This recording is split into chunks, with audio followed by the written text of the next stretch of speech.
Good morning dear student. आज हम start कर रहे हैं नेक्स्ट टॉपिक हमारा ट्रिग्नोमेट्रिकल इक्वेशंस।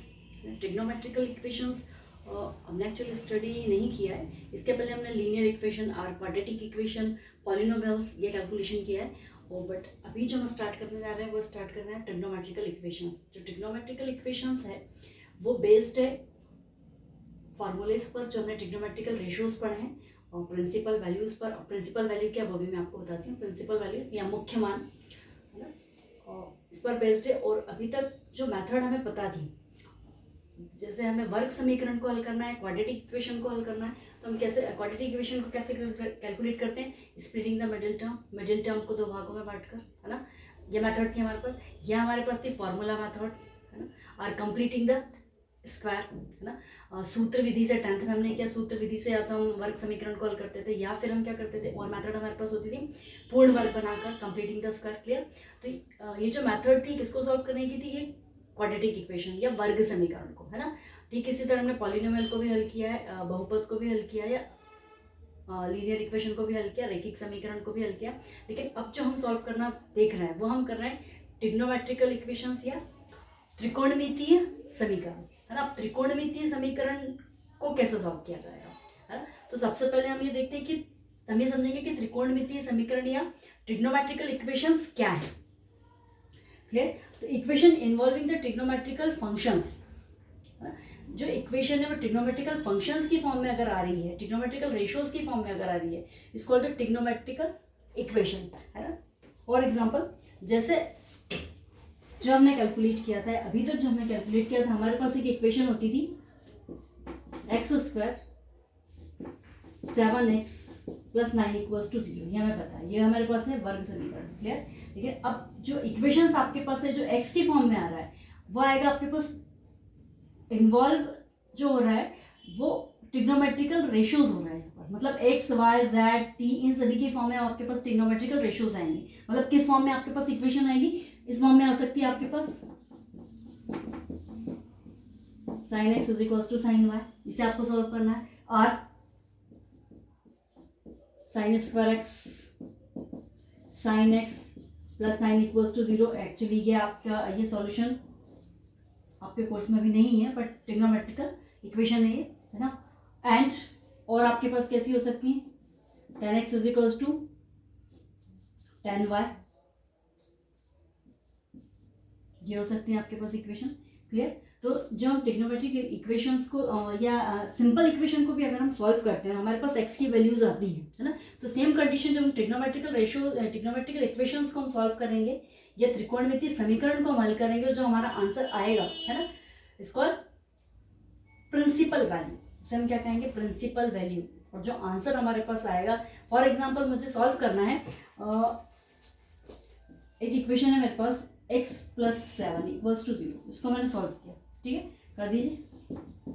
-7 क्लियर है कि 7 को मैंने यहाँ शिफ्ट किया तो आंसर हो गया -7। तो ये जो वैल्यूज आपके पास आ रही है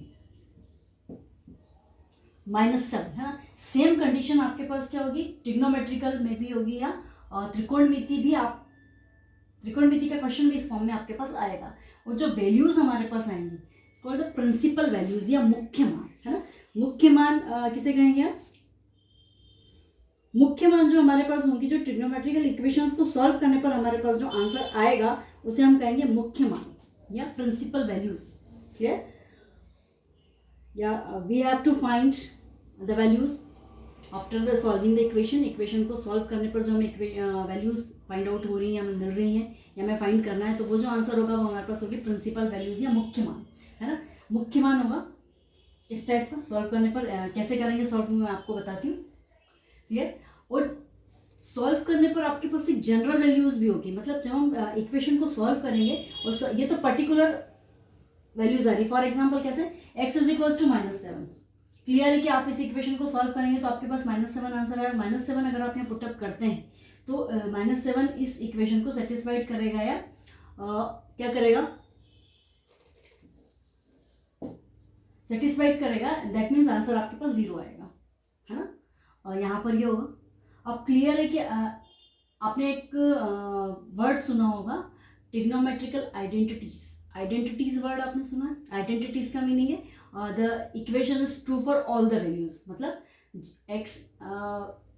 एक्स या एंगल के प्लेस पे आप कोई भी वैल्यू पुटअप करें तो आपका आंसर वही होगा, है ना। मीन्स कैसे, फॉर एग्जाम्पल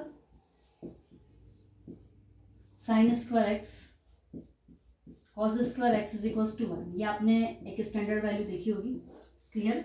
इसका मीनिंग है कि एक्स और एक्स के प्लेस पर हम कोई भी वैल्यू पुटअप कर दें, मतलब एंगल कोई भी वैल्यू पुटअप कर दें, हम 30 कर दें, 90 कर दें, 80 कर दें, 45 कर दें, कुछ भी कर दें, है ना, हमारे पास आंसर 1 ही होगा। This is called trigonometrical identities. ये आइडेंटिटीज है, मतलब आप कोई भी वैल्यू पुटअप करेंगे तो आंसर आपका वही होने वाला है, क्लियर।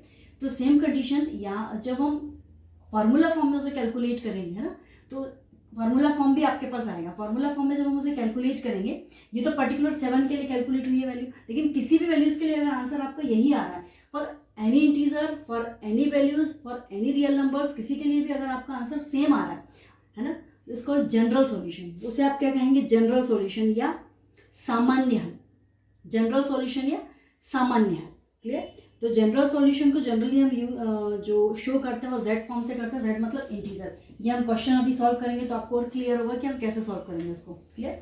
तो वो आपके पास आएगा जनरल सॉल्यूशन या आपके पास आएगा सामान्य हल, है ना। क्वेश्चन सॉल्व करने के लिए आपके पास आएगा, सबसे पहले जो क्वेश्चन आपके पास जिस फॉर्म में आएंगे वो फर्स्ट आपके पास आने वाले find the value, find the principal value, मतलब आपको प्रिंसिपल वैल्यू कैलकुलेट करनी, number 1। Number 2 find the general solution, मतलब उसका जनरल सॉल्यूशन आपको कैलकुलेट करना। जनरल सॉल्यूशन का मीनिंग है देन द सॉल्यूशन या फॉर्मूला ऑफ द इक्वेशन या solution of the equation in the form of n. N मतलब एनी नंबर, एन का मतलब है एनी इंटीजर और एनी नंबर। जब भी हम इक्वेशन को एन के फॉर्म में कैलकुलेट करेंगे तो वो हमारे पास होगा जनरल सॉल्यूशन, है ना। अब एन का क्या मतलब है, एन मीन्स एन के प्लेस पे आप कोई भी वैल्यू पुटअप कर दें, 0 कर दें, 1 कर दें, 2 कर दें, 3 कर दें, 4 कर दें, आपका आंसर वही होगा, है ना, क्लियर। जैसे मैंने आपको आइडेंटिटीज बताई थी, उसके लिए हमारे पास कुछ स्टैंडर्ड फार्मूलेज भी हैं, ट्रिग्नोमेट्रिकल रेशियोज की फॉर्म में स्टैंडर्ड फार्मूलेज भी हैं, इसके लिए जनरल सॉल्यूशन के लिए, क्लियर। जनरल सॉल्यूशन के लिए हमारे पास स्टैंडर्ड फार्मूला होता है जो हमें कैलकुलेट करना पड़ेगा, तो हम वो देखते हैं कि फार्मूलेज हमारे पास क्या है।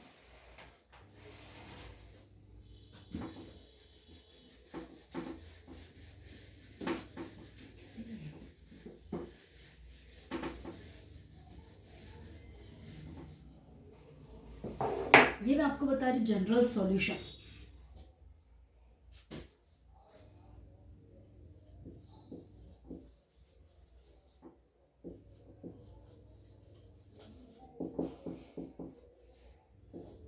जनरल सॉल्यूशन या सामान्य हल, क्लियर।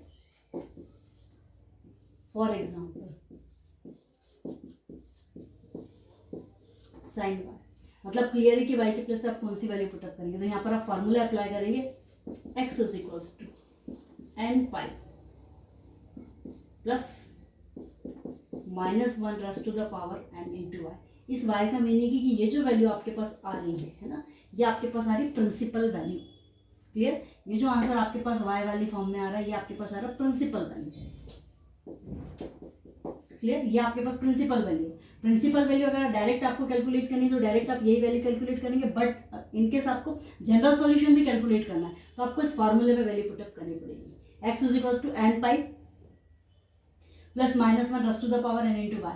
इसका मीनिंग है जो प्रिंसिपल वैल्यू आएगी वो यहाँ पर पुटअप होगी, और इस एन का क्या मीनिंग है कि हम एन के प्लेस पे कोई भी वैल्यू पुटअप करें, सभी के लिए ये जो फॉर्मूला है ये ट्रू है ना। एन के प्लेस में हम 0 1 पुटअप कर रहे हैं तो भी हमारे पास इस इक्वेशन को आप सॉल्व करेंगे तो आंसर यही आएगा आपके पास, है ना। Formula is true for all the values, n का मीनिंग ये है ना। आप कोई भी इंटीजर पुटअप करेंगे तो आंसर आपके पास ये होगा। तो आपको एक क्वेश्चन में सॉल्व करना पड़ेगा, sine x is equals to sine y, then x is equals to, और इधर जो भी होगा एक्स की वैल्यू आपको कैलकुलेट करनी पड़ेगी। मे भी पॉसिबल कि क्वेश्चन जब आप सॉल्व करेंगे तो आपके पास x + 9 x + 8 या x + थीटा एनी कोई भी वैल्यूज आएगी, तो आपको जितनी भी रिमेनिंग टर्म है, एक्स्ट्रा टर्म जो आ रही है उसे आप इस साइड शिफ्ट करेंगे और आपको सिर्फ x की वैल्यू कैलकुलेट करनी है ना। ये हम कैसे करेंगे क्वेश्चन में हम देखेंगे। सेकंड आपके पास फॉर्मूला होता है, क्योंकि सभी ट्रिग्नोमेट्रिकल रेशियोज है सभी के लिए फॉर्मूला होता है, साइन x के बाद होता है cos x,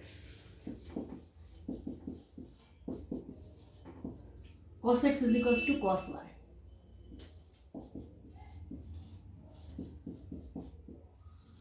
to n n pi plus minus Y.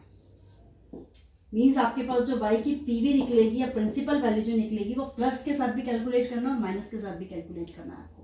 Clear? Plus and minus both, दोनों के साथ ही आप कैलकुलेट करेंगे। थर्ड आपके पास वैल्यू होती है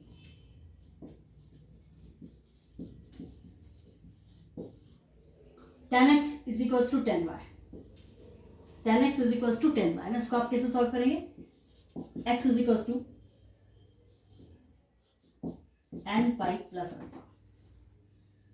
clear? n pi plus alpha है plus y, sorry y form में क्वेश्चन है, सो यहाँ पर जो पीवी आपके पास आएगा या प्रिंसिपल वैल्यू जाएगी वो इस फॉर्म में आएगी आपके पास। क्लियर? हम कैसे सॉल्व करें? अब मे भी पॉसिबल कि क्वेश्चन साइन कॉस टेन की फॉर्म में तो नहीं आएगा, क्वेश्चन तो कॉट सेक कोसेक भी हो सकता है ना। क्वेश्चन तो आपके पास कॉट की फॉर्म में भी आ सकता है, कॉट एक्स भी हो सकता है। देन आपके पास क्या हो सकता है क्वेश्चन? सेक की फॉर्म में भी हो सकता है, सेक एक्स भी हो सकता है, आर कोस एक्स भी हो सकता है। तो क्लियर है कि जब भी क्वेश्चन आपके पास कॉट सेक और कोसेक की फॉर्म में आएगा तो आप उसे कन्वर्ट करेंगे साइन कॉस और टेन की फॉर्म में, देन फॉर्मूला अप्लाई करेंगे। क्लियर? जब भी क्वेश्चन आपके पास कॉट सेक और कोसेक की फॉर्म में आएगा तो आप किस में कन्वर्ट करेंगे? Sine cos tan. क्लियर?